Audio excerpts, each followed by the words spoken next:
Alright, so since you guys kind of asked for it, give you a better idea of the encounters that we're looking at ahead of time, here is the Protectors in the Terrace of Endless Springs. First boss council fight, it's pretty simple. The fight goes on. Each time we kill Protector, they gain new abilities, and that kind of determines who we're going to be killing first. Colin is the most dangerous one. Pretty much, it's just about guaranteed. If you ever try killing him last, you're going to have to really, just chain the shit out of cooldowns to live through what he gets. So I'm not even going to go over that because unless there's some stupid meta achievement for it, we're never even going to fucking bother with it. Basically, they heal the full when one dies, very similar to the dwarves, Dwartrass and Atremities. Any double dotting, cleaving, it's most likely just padding. I do know there, for like a Shadow Priest, if we're running from Darkness Comes Light, multi-dotting will up our single target DPS. So if it's a situation like that, don't spend much time doing it. Pop any instance up, for other classes, but just don't pad. Obviously it's going to be pretty obvious who's padding, who's not. In terms of how they're being tanked, you can kind of see here, they're by each other, not terribly far.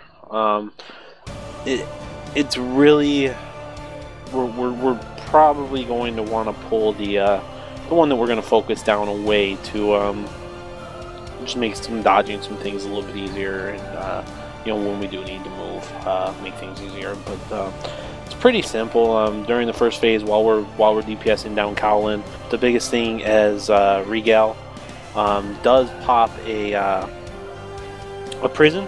It will imprison people, and anyone within 7 yards takes like 35k damage per second. So we want to be spread out 7 yards.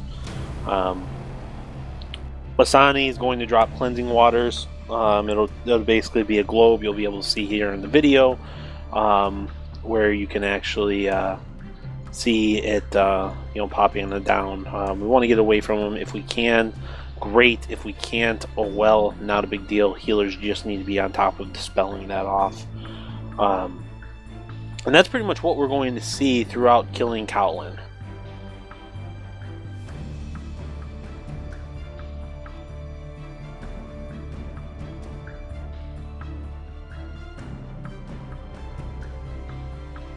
As you can see here, everyone's kind of, there's a lot of people spread out, a lot of people not, and they've got them all grouped up, which to me is kind of meaningless. It just is encouraging bad play, as well as getting them away from the cleansing waters, but it is LFR.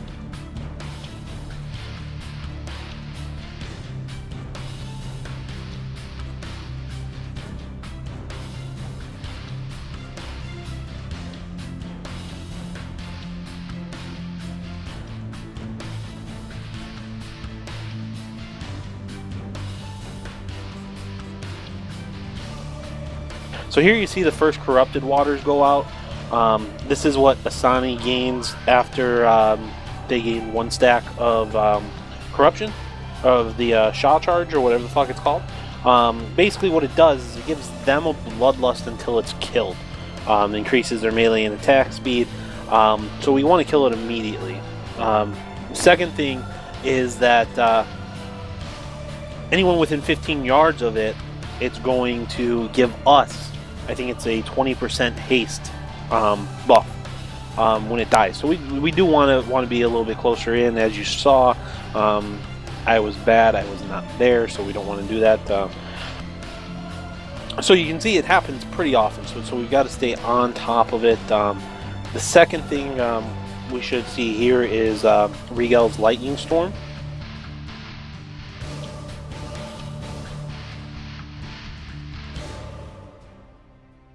So here's the Lightning Storm. You can see it. It grows. Basically, it's going to pop. I do believe it's 5 times. It goes on him. As you can see, the effect. You want to be outside of it, 10 yards away from it. Then it goes to 20. At that point, you pretty much just run. You stack up on him, and you let it go. You can slowly start to move out as it's moving, but it's a really easily avoidable mechanic once you kind of see it and watch the video. There's more corrupting waters. You can see everyone kind of grouping up here, starting to spread back out. Not spread very well at all. Here's the lightning storm. There it is on him. Now it's 20 yards away from him. There's your 40 yards away. And there's your 60 yards away. And then the last one is 80 yards away from him. Again, just a really, really easy mechanic to deal with.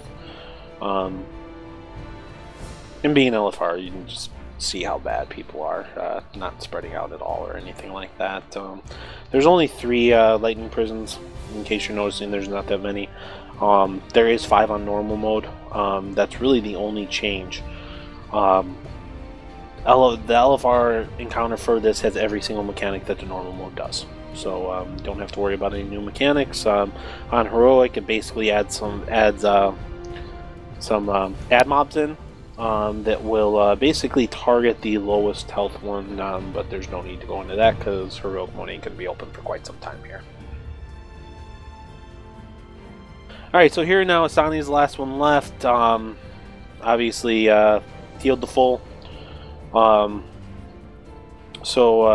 Now basically it just adds a kind of a soft and rage mechanic to the encounter. Basically it's called Overwhelming Corruption on Asani, and it does 20,000 shadow damage to everyone every few seconds. It stacks, increases damage taken from it by 5%. So it just kind of a soft enrage here. This is where we'd pop Lust and try and burst him down as quick as possible, and towards the tail end just chain some raid white cooldowns to make things easier. At this point, really, there's no real reason to be spread out. Because the damage is going to be happening. It's supposed to be happening to all players, according to the dungeon journal. So at this point, we really should not be spread out, as you see here. We should really be stacked up to make things a little bit easier on the healers, but that's not happening. Again, LFR, a lot of people didn't understand, and very poor communication, of course.